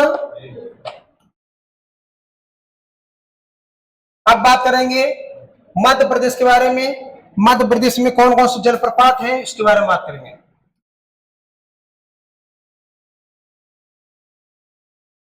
मध्य प्रदेश में आप कौन कौन से जलप्रपात उनके बारे में बात करेंगे। मध्य प्रदेश में याद रखना है एक प्रमुख जलप्रपात आपको याद रखना है जिसको बोलते हैं, मध्य प्रदेश का सबसे ऊंचा जलप्रपात का नाम बताइए। तो याद रखना बहुती जलप्रपात, बहुती जलप्रपात याद रखना है मध्य प्रदेश में। आपको याद रखना है ये मध्य प्रदेश में एक छोटी सी नदी बहती है जिसको बोलते हैं सेलर नदी। उस नदी में बस इतना आपको याद रखना, दो चीजें, किस नदी पर है और ये किस राज्य में, बस। भारत पूछेगा मध्य प्रदेश का सबसे ऊंचा जलप्रपात का नाम पूछेगा, बहुती जलप्रपात किस नदी पर है, सेलर नदी पर है, किस राज्य में, मध्य प्रदेश में। बस 3 पॉइंट आपको याद रखना है, इसके अलावा यहाँ पे क्वेश्चन नहीं पूछेगा ज्यादा इससे। तो सेलर नदी पर बना हुआ है, पूछेगा मध्य प्रदेश का सबसे ऊंचा कौन सा है, तो आपको ये पूछेगा किस राज्य में, आपको ये पूछेगा, बस। इससे यही क्वेश्चन पूछे जाते हैं बस, कि 3 जलप्रपात 3 पॉइंट पूछे जाते हैं, सेलर नदी सबसे ऊंचा मध्य प्रदेश का, और ये कहाँ पे, बस इतना। तो ये 3 पॉइंट आपको बस इतना याद रखना है कि कौन सा जलप्रपात किस नदी पर बना हुआ है, और उसकी ऊंचाई भी याद कर लेना, 145 मीटर इसकी ऊंचाई है, 145 मीटर इसकी टोटल ऊंचाई पूछेगा, 145 मीटर। और ये आपको याद रखना है सेलर नदी टोंस नदी की है, टोंस नदी, टोंस नदी की सहायक नदी है सेलर, ठीक है। सेलर नदी याद रखना है टोंस नदी की सहायक है। ये दोनों नदियां मध्य प्रदेश की हैं, छोटी छोटी, ठीक है, ये आपको याद रखना है। और मध्य प्रदेश की सबसे बड़ी नदी का नाम पूछ लेगा अगर दूसरा हो जाएगा, ये छोटी छोटी नदियां हैं। और मध्य प्रदेश की सबसे बड़ी नदी का नाम अगर लंबी नदी का नाम पूछ लेगा तब कौन सी होगी, कौन सी होगी, नर्मदा नदी होगी, ठीक है। ये आपको याद रखना। मध्य प्रदेश की जीवन रेखा के नाम से जानते हैं उसको, काफी क्षेत्रों में बहती मध्य प्रदेश के, वो भी मध्य प्रदेश के अमरकंटक जिले से निकलती है। तो दूसरा जो जलप्रपात है वो कपिल धारा जलप्रपात है, कपिल धारा जलप्रपात, ये आपको याद रखना है, ठीक है। कपिल धारा के बारे में याद रखना है, ये कपिल धारा के बारे में याद रखना है, ये मध्य प्रदेश के अमरकंटक में स्थित है। अमरकंटक की पहाड़ियां भी कहां पे स्थित है, मध्य प्रदेश में, और अमरकंटक ये आपका क्षेत्र भी है, क्यों, तो अमरकंटक से निकलती है आपका एक नदी जिसको बोलते हैं नर्मदा नदी, और इसी नदी पर बना हुआ है कपिल धारा जलप्रपात, ठीक है। अमरकंटक की पहाड़ियों से निकलती है, अमरकंटक एक जगह है, वहीं से निकलती है एक नदी नर्मदा नदी। ये आपको एक क्वेश्चन पूछा जाता है, ठीक है। तो अमरकंटक के बारे में इतना आपको याद रखना है कि कौन सा अमरकंटक में कौन सा जलधारा आपका जलप्रपात स्थित है, तो कपिल धारा जलप्रपात किस नदी पर है, नर्मदा नदी पर, ठीक है। तो ये आपसे क्वेश्चन पूछा जाता है। और इसके अलावा एक और क्वेश्चन इसमें पूछा जाता है कि अमरकंटक नदी के द्वारा कौन कौन सी नदी का उद्गम होता है अमरकंटक से। और हम नदी पढ़ा के आ चुके हैं तो आपको पता होगा कि कौन सी नदियां हैं जो अमरकंटक की पहाड़ों से निकलती हैं, बताओ कौन सी नदियां हैं जो अमरकंटक से निकलती हैं। एक अमरकंटक से निकल करके पश्चिमी साइड में आती है, अरब सागर में जाती है, और एक ही अमरकंटक से निकल करके क्या जाती है, बंगाल खाड़ी में जाती है। तो बताना है, एक तो नर्मदा होगी जो अरब सागर में जाती है, ये नर्मदा होगी इससे जाती है साइड में। तो एक नदी इसी के विपरीत इसी पहाड़ी से निकलती है अमरकंटक से, और यहीं से निकल करके इस साइड में चली जाती है। ये जाती है अरब सागर में, ये जाती है अरब सागर में, और ये कहां पे जाती है, बंगाल खाड़ी में। तो ये कौन सी नदी है,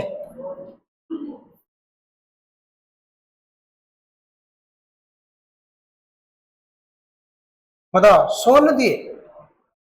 बताना कौन सी नदी है जो अमरकंटक, नर्मदा नदी की क्वेश्चन पूछा जाए कि कौन सी नदी है जो अपन नर्मदा नदी के विपरीत बहती है और अमरकंटक की पहाड़ी से निकलती है, यहीं से निकलती है। आपका उद्गम स्थल यहीं पर होता है, और ये एक नदी इधर साइड में चली जाती है और दूसरी नदी इस साइड में चली जाती है, बंगाल खाड़ी में। ये अरब सागर वाली है और दूसरी है बंगाल खाड़ी वाली। तो कौन सी नदी है जो अमरकंटक से निकल करके बंगाल खाड़ी की तरफ जाती है, ये हमने आपको बता दिया, नर्मदा नदी। तो दूसरी नदी कौन सी है जिसके विपरीत जाती है, हमने बताया था, दो नदियां बताई थी हमने कि अमरकंटक से उनका उद्गम होता है। तो कौन सी नदी है, तो बताना है, सोन नदी है या दूसरी कोई नदी है, बताना ढूंढ के। कौन सी नदी है जो इस साइड में जाती है। आपको हमने बताया था पूर्वी घाट की तरफ जाने वाली नदियां और पश्चिमी घाट की तरफ जाने वाली नदियां, ये हमने आपको करवाया था। और ये हमने बताया था कि नर्मदा अमरकंटक से कौन सी नदी का उद्गम होता है, ये भी हमने आपको बताया था। बताओ क्या सोन नदी है दूसरी कोई नदी है, सोन नदी है ना। तो याद रखना है, नर्मदा नदी के विपरीत दिशा में बहने वाली नदी का नाम पूछेगा सोन नदी, ठीक है। ये विपरीत दिशा में बहती है, ये जाती है बंगाल खाड़ी की तरफ और ये जाती है नर्मदा नदी की तरफ, ये आपको जाती है अरब सागर की तरफ, ठीक है ना। तो ये आपको याद रखना है। और ये दोनों कहां से उद्गम होता है, मध्य प्रदेश से होता है, अमरकंटक से होता है, ठीक है। मैं आपको याद रखना, ये नर्मदा नदी के बारे में आपको अच्छी याद रखना है, ठीक है। अमरकंटक नर्मदा नदी का उद्गम स्थल याद रखना है, और यह क्षेत्र धार्मिक रूप से भी महत्वपूर्ण माना जाता है। कपिल धारा जलप्रपात का नाम महान ऋषि जो कपिल मुनि थे, ठीक है, कपिल मुनि थे, उन्हीं के नाम पर याद रखना है। ये आपका कपिल धारा जलप्रपात नाम रखा गया था, यहीं पर उन्होंने तपस्या की थी, किस ऋषि ने, कपिल मुनि ने, और इन्हीं के नाम पर रखा गया था कपिल धारा जलप्रपात। ये मध्य प्रदेश में, ठीक है, ये मध्य प्रदेश में इन्हीं की वजह से इस जलप्रपात का नाम याद रखना है। ये आपको याद रखा गया, ये कपिल धारा जलप्रपात, ठीक है। और ये कपिल मुनि किस धर्म से संबंधित थे, किसको पता होगा, बताना है। कपिल मुनि किस धर्म से संबंधित थे, किस धर्म से, जैन धर्म, बौद्ध धर्म, ईसाई धर्म या इस्लाम धर्म, बताना है कौन सा, बताना है, ढूंढ के लाना है कि कपिल मुनि किस धर्म से संबंधित, किस धर्म को मानते थे कपिल मुनि, और इनका शाक्य क्या है, इनका मतलब शाक्य इसका, इन्होंने कौन सा धर्म किया था, बताना है। हिंदू धर्म, तो ढूंढ के लाना है भैया कि क्या होगा, इन्होंने कौन सा धर्म को माना, किस धर्म से रिलेटेड थी कपिल मुनि। इनके बारे में आप लोग पढ़ना करके थोड़ा पता चलेगा हिस्ट्री में, ठीक है, ये आपको याद रखना है। बाकी आपको कपिल धारा जलप्रपात के बारे में याद रखना है, कहां से निकलती है आपको याद रखना है, ठीक है। तो ये इतना लिख गया होगा सबका, लिख गया ना, इतना लिख गया। बाकी मध्य प्रदेश के बारे में क्वेश्चन काफी बनते हैं, हम मध्य प्रदेश के बारे में बाद में पढ़ाएंगे जब स्टैटिक पढ़ाएंगे तब, ठीक है। तो ये लिख गया ना सबको। अगला मध्य प्रदेश में धुआंधार जलप्रपात, नाम इसका है धुआंधार। और धुआंधार क्यों उसका नाम है, क्योंकि इस जलप्रपात पर याद रखना बहुत तेज नदी आती है बह करके, और याद रखना सीधा खड़ी नदी आकर के गिरती है करके, तो इसलिए इसका इस नाम धुआंधार जलप्रपात हो गया। और ये धुआंधार जलप्रपात नाम क्यों पड़ा, याद रखना कौन सी नदी है, नर्मदा नदी। पर नर्मदा नदी का पानी याद रखना आता है और डायरेक्ट सीधा क्या हुआ, सीधा जाकर के बहुत तेजी से पानी गिरता है, और जैसे ही पानी इसमें गिरता है तो क्या हो जाता है, इसमें धुआं तरीके से उठता है, ऐसे करके ऐसे धुआं उठ जाता है, ऐसे जैसे गिरेगा ऐसे पानी इसे ऊपर की तरफ जाएगा, फिर इसका बहेगा ऐसे, तो यहाँ पे क्या हो जाता है, धुंध छा जाता है और सफेद सफेद करेगा जैसे कोयला गिर रहा हो।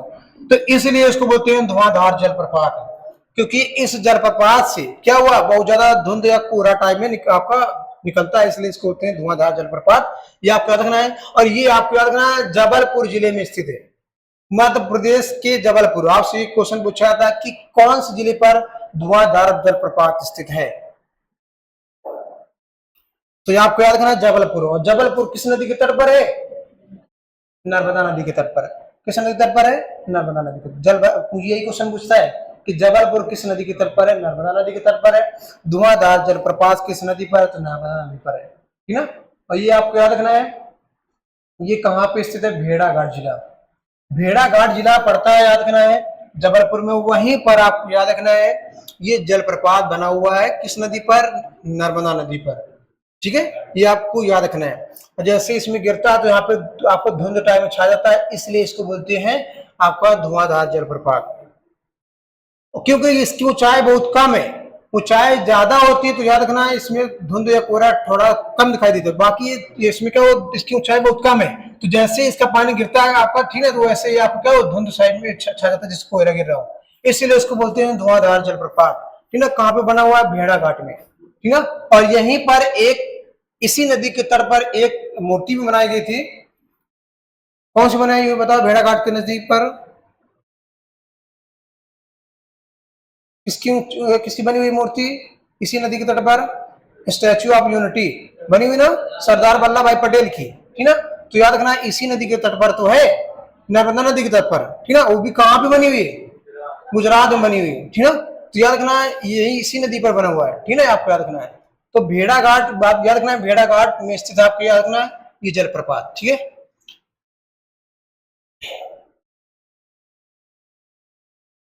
इसमें लिखा भी हुआ है कि इस जलप्रपात की खासियत यह है कि जब पानी ऊंचाई से गिरता है तो इसकी तेज धारा से पानी की बूंदें हवा में उड़ने लगती हैं और तेज धुएं जैसी दिखती हैं, इसलिए इसे धुआंधार जलप्रपात कहा जाता है। यहाँ के संगमरमर के पहाड़ भी काफी प्रसिद्ध हैं, जो इस जलप्रपात के सौंदर्य का और सौंदर्यता को बढ़ाते हैं, ठीक ना, सौंदर्य को बढ़ाते हैं। तो ये इसीलिए यहाँ पे क्या संगमरमर के भी पत्थर पाए जाते हैं, पहाड़ पाए जाते हैं इसी जलप्रपात में, ठीक है।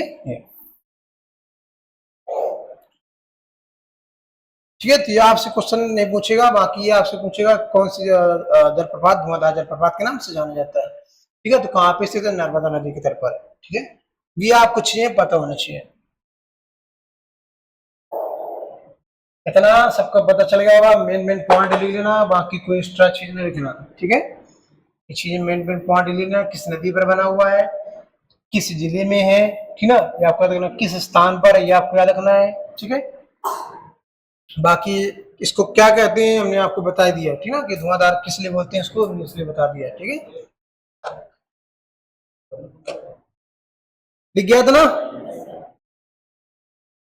लिख गया हो तो बता देना, लिख गया सबका। इसके अलावा और कौन कौन सी मध्य प्रदेश में स्थित है, तो उसके बारे में याद रखना है, चचाई जलप्रपात। चचाई जलप्रपात आपको याद रखना है, ये भी मध्य प्रदेश में है, और ये आपको याद रखना बीहड़ नदी पर है, बीहड़ नदी पर है, बीहड़ नदी पर याद रखना है चचाई जलप्रपात, ठीक है। चचाई जलप्रपात बीहड़ नदी पर, ये भी आपका मध्य प्रदेश में आपका नदी बहती है, ठीक है, ये आपको याद रखना है। तो बिहार नदी पर आपको याद रखना है इसके बारे में भी। इसके अलावा इसमें एक और जो बनता है क्वेश्चन, दुग्धधारा जलप्रपात। दुग्धधारा जलप्रपात के बारे में क्वेश्चन पूछेगा, ठीक है। धुआंधार जलप्रपात भी आपको यहीं पर था, इसके अलावा दुग्धधारा जलप्रपात भी यहीं पर है, वो भी किस नदी पर, नर्मदा नदी पर है। किस राज्य में, मध्य प्रदेश में। तो ये सब मध्य प्रदेश के हैं, ठीक है, ये सब मध्य प्रदेश के। जैसे हमने अभी कर्नाटक के बताए थे लास्ट में, वही है आपका, इससे हमने आपको मध्य प्रदेश के बता दिए। तो ये आप याद रखना, दुग्धधार जलप्रपात, चचाई जलप्रपात से इंपोर्टेंट है। इसके अलावा आपका धुआंधार जलप्रपात हमने बता दिया, ठीक है। इसके अलावा सहस्त्र धारा जलप्रपात, ठीक है, जितने भी धारा जुड़े होंगे अधिकतर आपको याद रखना इसी राज्य से है, रिलेटेड है। सहस्त्र धारा जलप्रपात नर्मदा नदी पर, ठीक है। और इसके अलावा लास्ट में पाताल पानी जलप्रपात, ये भी आपको याद रखना है चंबल नदी पर है। और ये चंबल नदी आपको याद रखना है बीहड़ों का इलाका का निर्माण करती मध्य प्रदेश में। नाम सुना होगा चंबल डाकू का, चंबल के डाकू, ठीक ना, क्योंकि ये नदी आपको याद रखना मध्य प्रदेश के काफी क्षेत्रों से बहकर जाती है और बीहड़ों का निर्माण करती है। ठीक ना, तो ये आपको याद रखना है, ये नदी सीधी नहीं बहती है। ठीक ना, टेढ़ी मेढ़ी बहती हुई हर जगह आपको क्या होगा, आपको बीहड़ का इलाका का निर्माण करते हुए आपको बहती है। ठीक है, आपको याद रखना है।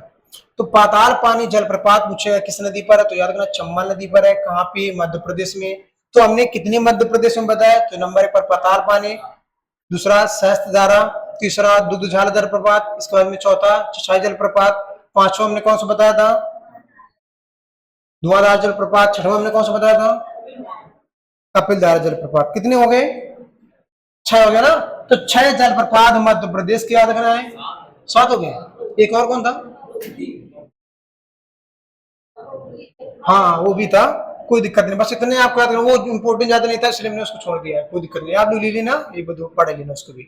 तो ये मेन मेन जितने भी, ये आप ही मेन पॉइंट है, और जो हमने 2 पहले बताया तो वो भी आपका इंपॉर्टेंट है। ठीक है, तो ये आपके जलप्रपात के बारे में इतनी चीजें आपको पता होनी चाहिए, हर एक पॉइंट आपको। इसमें मेन मेन जो पॉइंट नहीं बनती, ज्यादा एक्स्ट्रा नहीं बनते, बस ऐसे क्वेश्चन पूछ लिए जाते हैं कि पाताल पानी जलप्रपात किस नदी पर है, किस राज्य में है, सहस्त्रधारा जलप्रपात किस नदी पर है, ऐसे क्वेश्चन पूछता है। इसके अलावा यहाँ पे चचाई जलप्रपात किस नदी पर है, ये आपको क्वेश्चन पूछा जाता है। बस इतने ही क्वेश्चन पूछे जाएंगे इसमें। ठीक है,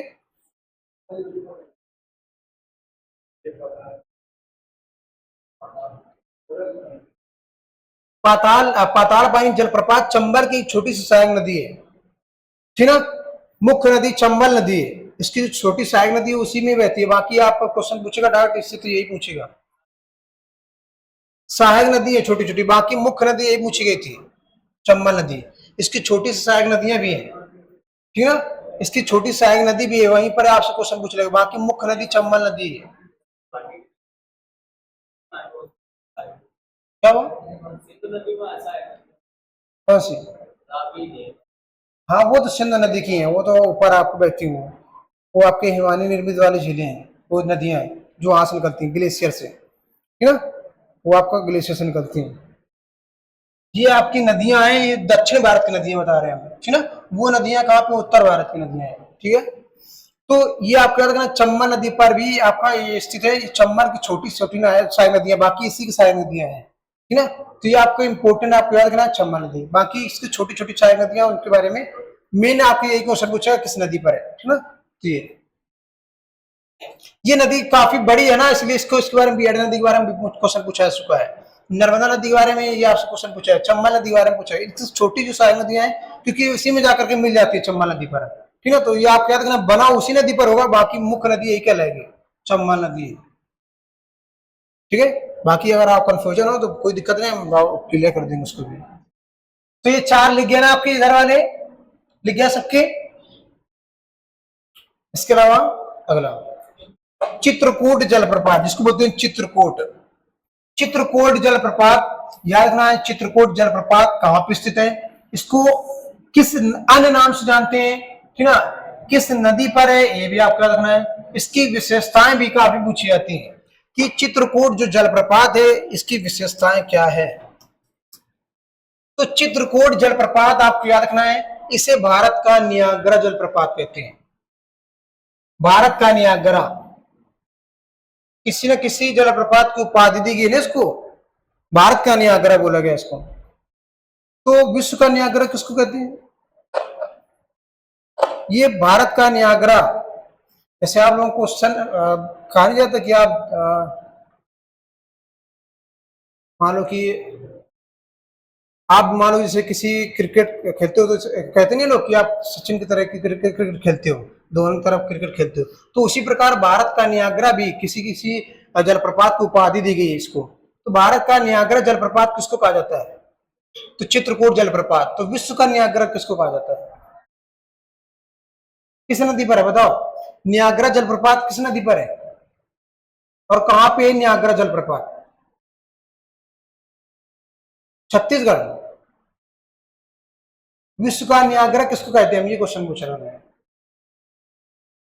विश्व का नियाग्रा जलप्रपात किसको कहते हैं, इसी को उपाधि दी गई थी। नियाग्रा जलप्रपात है कहां पे, हाँ किसी ने सही कहा है, क्या बताओ, अमेरिका में, अमेरिका और कनाडा के मध्य में नियाग्रा जलप्रपात, वो भी नदियां और झीलें आपके उसी मध्य में स्थित है। कौन कौन सी झीलें आपको तो बताना है। 5 जो जिसको बोलते हैं ग्रेट लेक्स, ग्रेट लेक्स के मध्य में ही नियाग्रा जलप्रपात स्थित है। ये भी कहाँ पे है, आपका उत्तरी अमेरिका में है। उसी को उपाधि दी गई भारत का नियाग्रा इसको कहते हैं, क्योंकि उसी जैसे नियाग्रा जलप्रपात हो उसी प्रकार ये भी जलप्रपात जिसको बोलते हैं चित्रकूट जलप्रपात, उसी की उपाधि दी गई थी, इसको भारत का नियाग्रा कहा जाता है। ठीक ना, क्योंकि जैसे वो जलधारा आपको गिरती है उसी प्रकार भारत में जो स्थित है ये कपिल चित्रकूट जलधारा, उसी के तरीके से आपका जलधारा गिरती है, इसलिए इसका नाम नियाग्रा जलप्रपात रखा गया है। ठीक ना, भारत का नियाग्रा भी कहा जाता है। और ये आपको याद रखना है, छत्तीसगढ़ है वो लोग चित्रकूट जलप्रपात के नाम से अगर होगा तो वो लोग कर देते उत्तर प्रदेश है, क्योंकि चित्रकूट लिखा हुआ है, चित्रकूट लिखा हुआ है। तो ये आप ये ना सोचना कि उत्तर प्रदेश में है, जो दिमाग लगा लेंगे चित्रकूट तो यहीं पर है, तो ये नहीं है। ठीक ना, ये चित्रकूट है। ठीक ना, ये चित्रकूट कहाँ पे, लाइट ऑफ करो,